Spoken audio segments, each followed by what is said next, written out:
A Arca de Noé era vista por muitos como uma lenda, mas novas descobertas no Monte Ararat sugerem que pode haver mais verdade nessa história do que imaginávamos. Número 1. A descoberta no Monte Ararat. Por gerações, moradores das regiões montanhosas do leste da Turquia compartilhavam histórias sobre uma formação incomum, localizada nas proximidades do Monte Ararat. Um lugar cercado por tradições antigas e frequentemente associado ao lendário local, onde a Arca de Noé teria repousado após o dilúvio. A formação chamava a atenção por seu formato marcadamente oval e alongado, visível com clareza em fotos aéreas.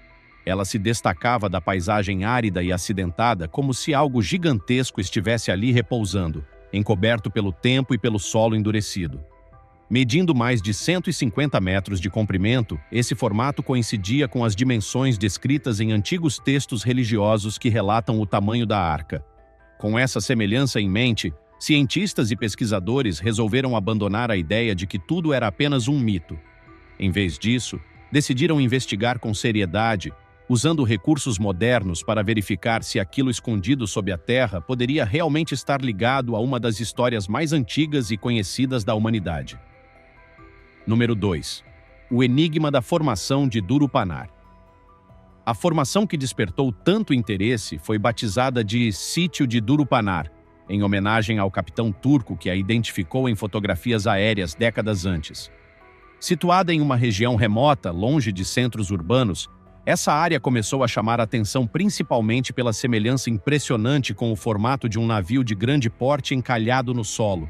A equipe de cientistas que decidiu reexaminar o local levou consigo uma variedade de equipamentos de alta tecnologia, incluindo câmeras de escaneamento e aparelhos de radar capazes de penetrar camadas de terra e rocha. A expectativa inicial era que, sob o solo, encontrariam apenas formações rochosas comuns, típicas da geologia local, marcada por séculos de atividade tectônica e depósitos de lama e sedimentos. Mas o que apareceu nas imagens foi algo completamente inesperado. Linhas retas, ângulos definidos e estruturas internas simétricas que não se encaixavam nos padrões naturais típicos daquela região. Era como se estivessem diante dos restos de uma construção enterrada há milhares de anos. Número 3. Indícios de estrutura oculta.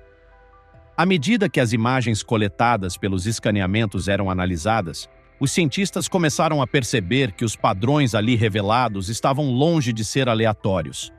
Dentro da formação, os dados indicavam a presença de linhas longas e contínuas, paralelas entre si, que lembravam corredores passando pelo centro da estrutura. Essas linhas pareciam formar seções organizadas, como se fossem andares ou pavimentos empilhados, semelhantes aos diferentes níveis de um prédio moderno. O mais curioso era que essas possíveis divisões internas pareciam estar dispostas de maneira ordenada, sugerindo um planejamento construtivo, algo que a natureza dificilmente faria sozinha. Ainda que as imagens não fossem totalmente nítidas, elas mostravam espaços que poderiam ser interpretados como cômodos separados, com bordas retas e conexões lógicas entre si. Esses sinais fizeram a equipe levantar uma hipótese ousada, porém empolgante. Talvez não estivessem apenas diante de uma formação geológica incomum, mas sim das possíveis ruínas de uma estrutura construída por mãos humanas em tempos remotos. Número 4. Diferenças no solo e na vegetação.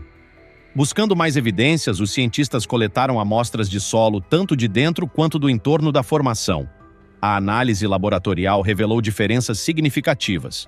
O solo de dentro da estrutura continha uma quantidade bem maior de matéria orgânica, resíduos de substâncias que um dia foram vivas, como madeira ou outros materiais biodegradáveis. Além disso, os níveis de potássio estavam consideravelmente mais altos, e o pH do solo, que indica seu grau de acidez, também era distinto do solo ao redor. Essas mudanças químicas levantaram uma nova possibilidade. Aquilo que estava enterrado ali pode ter sido feito de materiais orgânicos, como madeira, que se decompuseram ao longo de milênios, alterando quimicamente o solo ao redor. Outra pista veio da vegetação. As plantas que cresciam sobre a formação eram ligeiramente diferentes das demais plantas na região vizinha, sugerindo que a composição do solo influenciava até o tipo de vida que conseguia se desenvolver ali. Esses fatores, combinados, indicavam que algo oculto de origem possivelmente biológica estava afetando o ambiente subterrâneo até os dias de hoje. Número 5. Pedras misteriosas ao redor. Além das anomalias químicas e das imagens subterrâneas, os pesquisadores também investigaram objetos curiosos encontrados nas redondezas do sítio de Durupanar. Espalhadas pela área estavam várias pedras de grandes proporções, algumas com perfurações circulares em suas extremidades superiores. Para muitos moradores da região, essas pedras sempre fizeram parte do cenário local, passadas de geração em geração como elementos enigmáticos. Alguns exploradores do passado, assim como estudiosos religiosos, sugeriram que essas pedras poderiam ter funcionado como âncoras, usadas para estabilizar uma grande embarcação durante sua navegação ou para mantê-la firme durante uma tempestade. Embora não haja provas diretas que confirmem esse uso, a presença dessas estruturas fortalece o mistério em torno da região. As histórias locais, contadas de pais para filhos, sempre apontaram que havia algo especial naquela paisagem. Mesmo sem evidência definitiva, a combinação dessas pedras com a formação oval e os sinais subterrâneos reforçou a necessidade de uma investigação mais profunda e rigorosa. Número 6. Relatos antigos de madeira fossilizada e metais. Com o passar dos anos, diversos exploradores que visitaram a região do sítio de Durupanar relataram descobertas curiosas que reforçaram ainda mais o mistério. Alguns afirmaram ter encontrado fragmentos que pareciam madeira transformada em pedra ao longo do tempo, um processo conhecido como fossilização. Outros disseram ter observado marcas escuras no solo e veios metálicos que atravessavam a terra, levantando a suspeita de que poderiam ser restos de pregos, suportes ou outras peças metálicas usadas na construção de uma grande embarcação. Embora esses achados nunca tenham sido confirmados de forma definitiva por estudos independentes, eles chamaram atenção porque não eram comuns naquele tipo de terreno. As alegações geraram debates intensos entre pesquisadores, com alguns defendendo que tudo não passava de formações naturais, enquanto outros acreditavam que poderiam ser vestígios reais de algo construído no passado distante. Mesmo sem consenso, esses relatos ajudaram a manter o interesse científico e popular vivo ao longo das décadas. Número 7. Proteção oficial e importância cultural do local. Com o aumento do interesse e da atenção internacional, o governo da Turquia decidiu, décadas atrás, declarar a área do sítio de Durupanar como uma zona protegida. O local passou a fazer parte de um parque nacional, reconhecido não necessariamente como prova da Arca de Noé, mas como um espaço de grande valor cultural, histórico e simbólico. Essa decisão teve como objetivo preservar a formação contra danos causados por escavações desordenadas, turismo irresponsável ou destruição natural acelerada. Ao reconhecer oficialmente a importância do local, o governo também admitiu que aquela área fazia parte do patrimônio histórico do país, ligada a uma narrativa antiga que atravessa religiões, culturas e gerações. Mesmo sem validação científica definitiva, a proteção garantiu que futuras pesquisas pudessem ser conduzidas com mais cuidado e responsabilidade. Número 8. As primeiras histórias antes da ciência moderna. Muito antes do uso de radares subterrâneos e análises químicas, o mistério da Arca já circulava entre moradores, viajantes e aventureiros.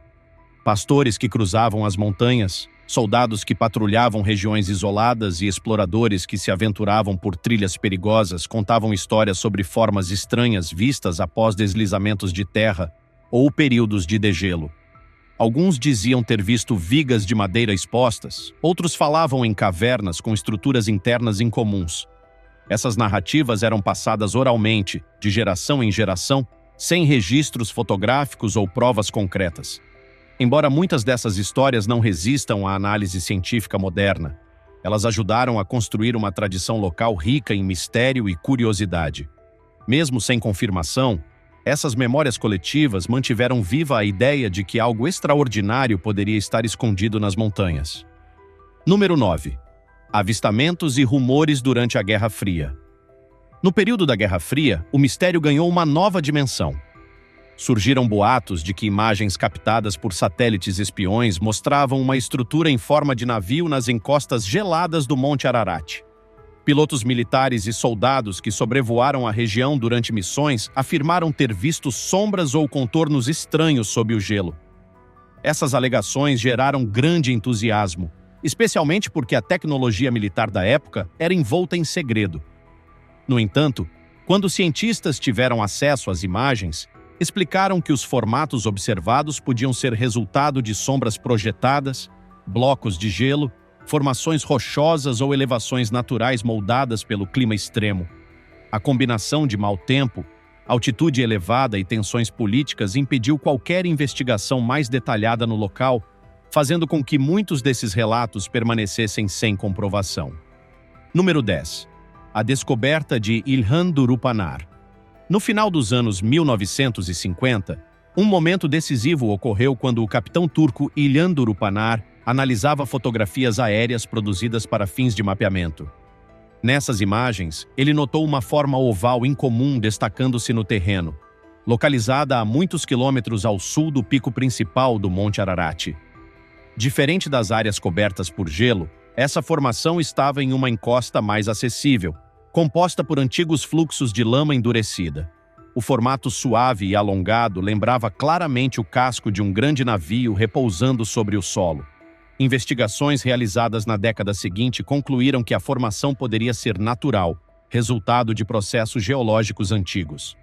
Ainda assim, o registro de Durupanar marcou o início de uma nova fase nas pesquisas, pois colocou oficialmente aquela área no mapa das possíveis localizações associadas à Arca de Noé. Número 11. A obsessão de Ron Wyatt. A história do sítio de Durupanar tomou um rumo ainda mais popular quando, nos anos finais da década de 1970, um enfermeiro norte-americano chamado Ron Wyatt se interessou profundamente pela formação. Wyatt não era arqueólogo, nem geólogo, nem tinha formação acadêmica em ciências da Terra. Seu trabalho nos Estados Unidos era em um hospital, onde atuava como técnico em anestesia, ajudando pacientes durante procedimentos cirúrgicos. No entanto, sua vida mudou radicalmente quando, ao folhear uma edição da revista Life, viu uma fotografia aérea da formação em forma de barco. Aquela imagem o impactou profundamente. Para ele, aquilo não era uma coincidência geológica. Ele acreditava firmemente que estava olhando para os restos da verdadeira Arca de Noé. Essa convicção se transformou em missão pessoal. Ele fez inúmeras viagens à Turquia, explorando o local e divulgando suas descobertas. Ao longo do tempo, Wyatt afirmou ter encontrado indícios de madeira fossilizada, objetos metálicos que seriam peças da embarcação, fragmentos que ele interpretava como fezes de animais petrificadas e até fios de pelos. Ele utilizou detectores de metais, aplicou técnicas de radar simples e chegou a produzir mapas indicando onde, segundo ele, estariam os suportes metálicos internos da arca. Suas ideias atraíram o apoio de membros de comunidades religiosas e de outros curiosos. Com o tempo, Ron Wyatt se tornou uma figura central e polêmica na busca pela Arca de Noé. Número 12. As críticas aos métodos de Wyatt. Apesar de todo o entusiasmo e da ampla divulgação que Ron Wyatt deu às suas descobertas, a comunidade científica rapidamente passou a contestar seus métodos e conclusões. Especialistas em arqueologia, geologia e análise de materiais argumentaram que os objetos que Wyatt dizia ser madeira petrificada eram, na verdade, apenas rochas vulcânicas comuns, formadas naturalmente na região. Os supostos metais identificados com detectores seriam, segundo os críticos, concentrações de ferro e outros minerais típicos da geologia local. Além disso, os padrões que Wyatt dizia ver com seus radares foram considerados inconclusivos, pois ele não seguia protocolos técnicos rigorosos nem tinha conhecimento científico necessário para interpretar os dados com precisão. Os testes químicos apresentados por ele também foram criticados. Por exemplo, os níveis de carbono que ele associava à madeira antiga estavam dentro da faixa normal encontrada em solos comuns. Especialistas alertaram que nenhuma das evidências apresentadas por Wyatt atendia aos critérios exigidos em pesquisas científicas sérias, como revisão por pares, documentação clara e métodos replicáveis. Por isso, apesar da atenção pública que gerou, o trabalho de Wyatt foi amplamente rejeitado pela comunidade acadêmica. Número 13. Novas alegações e desmentidos. Além das ideias defendidas por Wyatt, outros grupos e indivíduos também fizeram alegações surpreendentes ao longo dos anos. Alguns afirmaram ter encontrado câmaras feitas de madeira enterradas nas partes mais altas e congeladas do Monte Ararat. As fotos divulgadas mostravam interiores que lembravam compartimentos de navios antigos, com supostas vigas de madeira e paredes envelhecidas. No entanto, quando especialistas em geologia e arqueologia analisaram essas imagens, começaram a levantar sérias dúvidas. Muitos identificaram sinais de encenações ou manipulação das fotos, sugerindo que alguns registros poderiam ter sido produzidos artificialmente. Em outros casos, os espaços mostrados nas imagens nada mais eram do que cavernas de gelo ou formações naturais criadas pela ação do tempo. Geólogos alertaram que gelo, rochas e sedimentos podem se combinar de maneiras muito curiosas, criando formas que se assemelham a estruturas artificiais, especialmente quando vistas fora de contexto. Com o tempo, essas alegações acabaram caindo por terra, por falta de provas concretas, inconsistência nas imagens ou por resultados de testes que mostravam se tratar de fenômenos naturais. Número 14. O Monte Cudi como alternativa.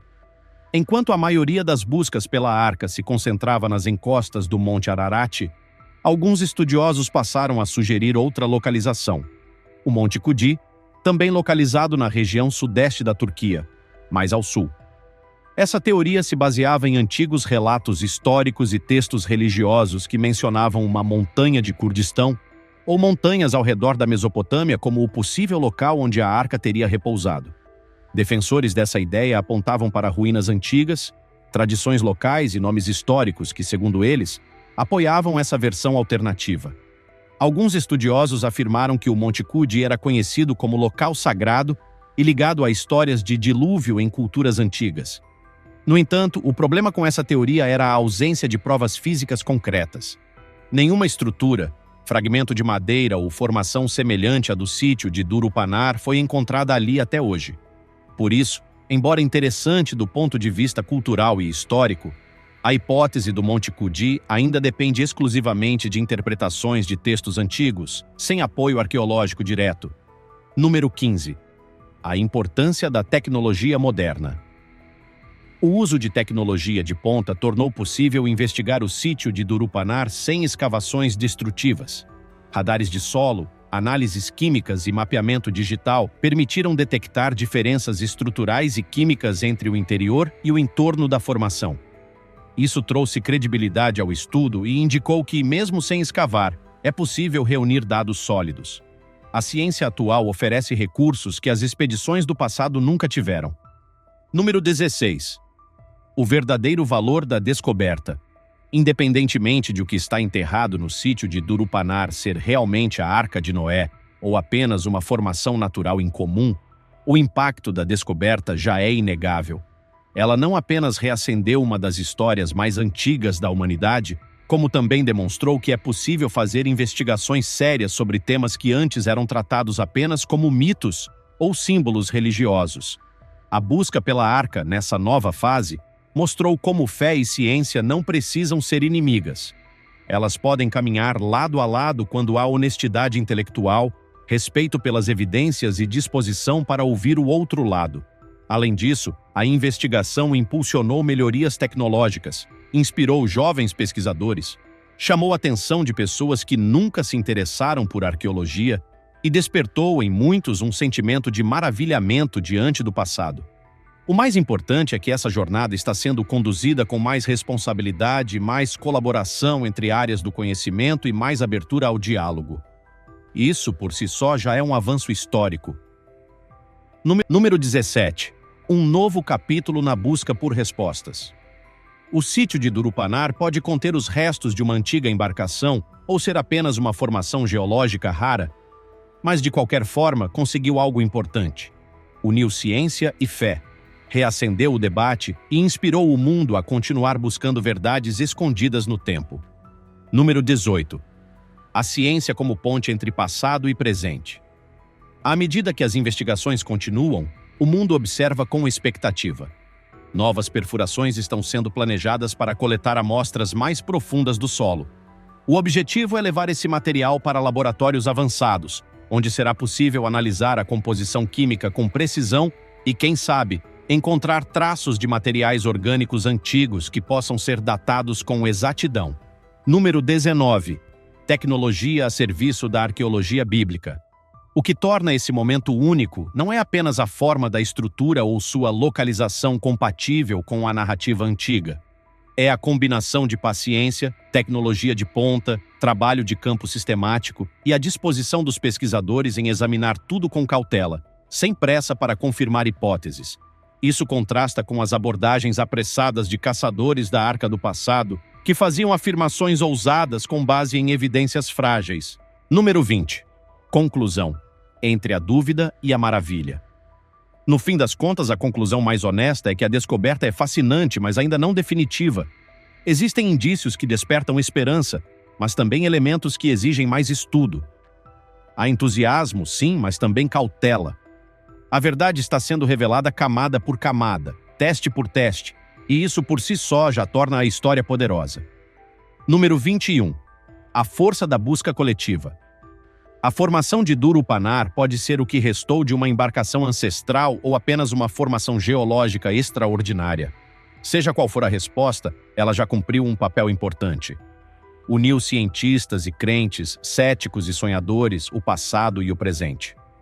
Provou que histórias antigas ainda têm valor para as pessoas de hoje e que a busca pela verdade pode aproximar diferentes visões do mundo. A história da possível descoberta da Arca de Noé no sítio de Duro-Panar não chega ao fim. Ela apenas entra em uma nova fase. Até agora não há provas definitivas, mas há indícios suficientes para manter a investigação viva. Mais do que responder a uma pergunta antiga, essa busca tem unido ciência e fé, curiosos e estudiosos, céticos e crentes. Ela mostra que o desejo de entender nossas origens ainda move o ser humano e que histórias milenares podem, sim, conter fragmentos de verdade esperando para serem revelados.